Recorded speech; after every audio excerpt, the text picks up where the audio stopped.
depresiasi ya teman-teman. Nah, video sebelumnya kakak telah ngebahas tentang beban penyusutan atau biaya depresiasi dengan metode apa ya, masih ingat gak? Jumlah angka tahun sama garis lurus ya, metode garis lurus. Nah, kali ini kakak ngebahasnya dengan metode saldo menurun teman-teman. Atau bisa kita ibaratnya lebih familiar itu saldo menurun ganda. Kenapa disebut ganda? Karena kita menggunakan tarif 2 kali dari saldo metode garis lurus. Nah, ini dinamakan ganda. Jadi terserah teman-teman mau bilang ini saldo menurun atau saldo menurun ganda, itu sama aja. Nah, di sini Kak Kun sudah nyiapin satu buah contoh soal, di mana satu soal ini tuh sama dengan video sebelumnya ya. Contohnya itu sama seperti di jumlah angka tahun. Jadi teman-teman yang belum lihat metode tersebut, boleh banget teman-teman skip, terus teman-teman mampir di sebelumnya, terus nonton di sini.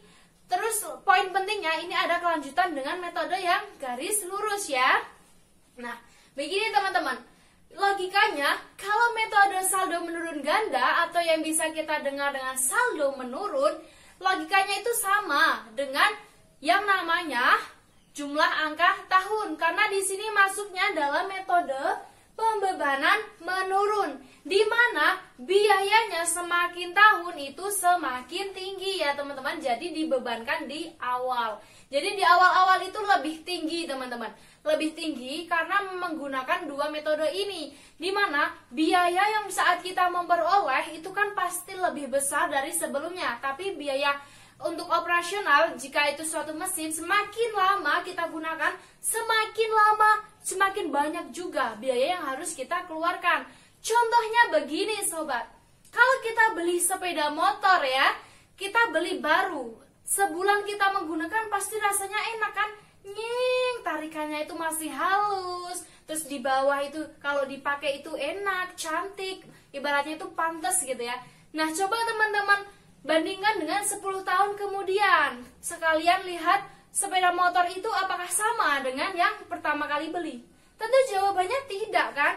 Pasti sudah mengalami servis berkali-kali, pasti bodinya itu ada yang sudah tergores sehingga tidak elok lagi, kita harus cat ulang, atau bahkan kita bisa stiker lagi biar cat itu tuh tertutup yang ada goresannya gitu. Sama halnya dengan metode penyusutan ya. Penyusutan ini tujuannya untuk menyusutkan harga, di mana barang yang kita beli setiap tahun itu pasti akan menurun. Berbeda kalau kita membeli suatu tanah nggak ada penyusutan teman-teman. Walaupun penyusutan itu dihitung sebagai seorang aktiva gitu ya, sebagai golongan aktiva, tapi tanah nggak masuk. Kenapa?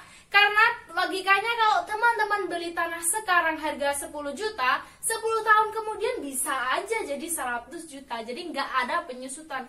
Kecuali teman-teman beli berserta bangunannya. Bangunannya itu bisa menyusut. Misal kalian beli tanah beserta bangunan, otomatis harga tanahnya sekian, bangunannya sekian. Yang menyusut bangunannya, tanahnya tidak ya.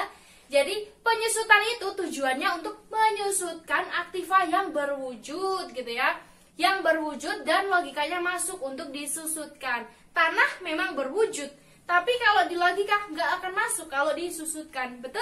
Oke, sekarang kita langsung aja masuk ke pembahasan soalnya ya teman-teman.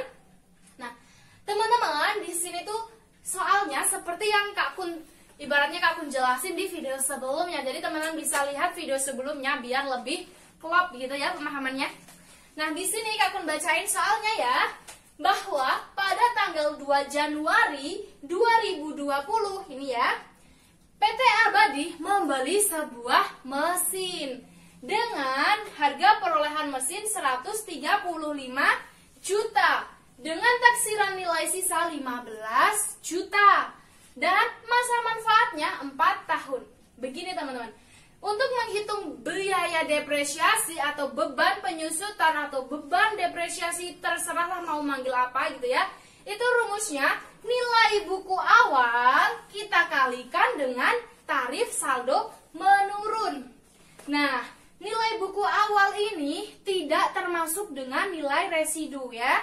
Jadi dalam penggunaan ini kan kita menggunakan metode saldo menurun ganda atau bisa kita sebut juga dengan saldo menurun. Dia nggak pakai patokan nilai sisa atau nilai residu. Jadi walaupun ada contoh soal, misalnya ada soal gitu ya, yang menerangkan ada nilai sisa atau nilai residu gitu ya, nggak usah teman-teman hitung.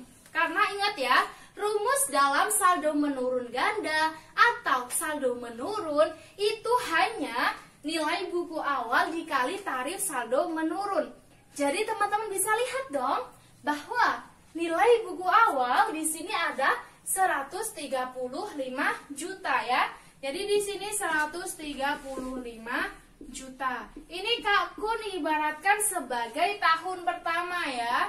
Dan tahun selanjutnya nanti kita bahas di tabel yang sudah Kak Kun siapkan gitu ya. Nah, tarif saldo menurun.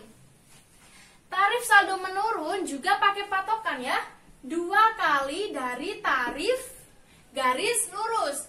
Tarif garis lurus, Kak Kun singkat TGL gitu ya. Nah, gimana kita cari tarifnya Kak? Padahal di contoh soal jelas-jelas nggak ada kalimat tarif, nggak ada kalimat prosentase gitu kan. Gampang teman-teman, kita lihat dari masa manfaat. Ini ya, masa manfaatnya 4 tahun. Ini kita rubah menjadi prosentase, bahwa masa manfaat 4 tahun itu menjadi berapa persen gitu ya. Jadi seperti ini, kita bagi aja 1 bagi 4. 1 bagi 4 berapa? 0,25 ya.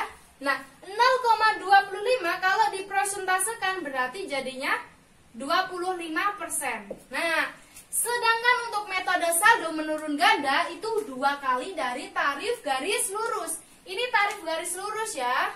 Hasilnya seperti ini. 2 kali ya. Berarti kita tinggal kalikan 2. Berapa? 50%. Berarti hasilnya ini kali 50%. Hasilnya berapa? Di penghitungan bawah. Jadi Kak Kun tekanin lagi bahwa rumusnya di sini hanya nilai buku awal dikali saldo menurun. Nilai buku awal tidak termasuk nilai residu. Jika ada soal nilai residu, jangan teman-teman hitung ya. Cukup aja di harga perolehan 135 juta.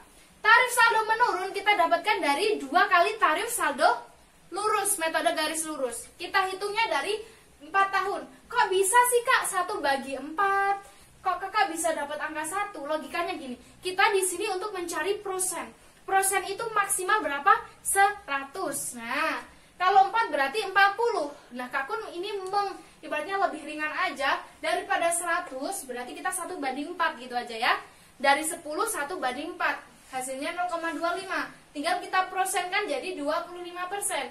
Karena ini saldo menurun ganda, kita kali 2%. Jadi 50% ya. Nah, teman-teman bisa lihat di tabel ya. Di sini masa manfaatnya 4 tahun. Tarif depresiasinya semua sama. Kenapa sama? Karena ini patokannya 2 kali dari saldo garis lurus ya, seperti ini. Penghitungannya juga sama seperti dengan sebelumnya. Bahwasanya nilai buku awal kita kali dengan tarif depresiasi, hasilnya biaya depresiasi. Selanjutnya kita mencari nilai buku akhir ya, untuk mendapatkan nilai buku di tahun kedua untuk menghitung tahun selanjutnya.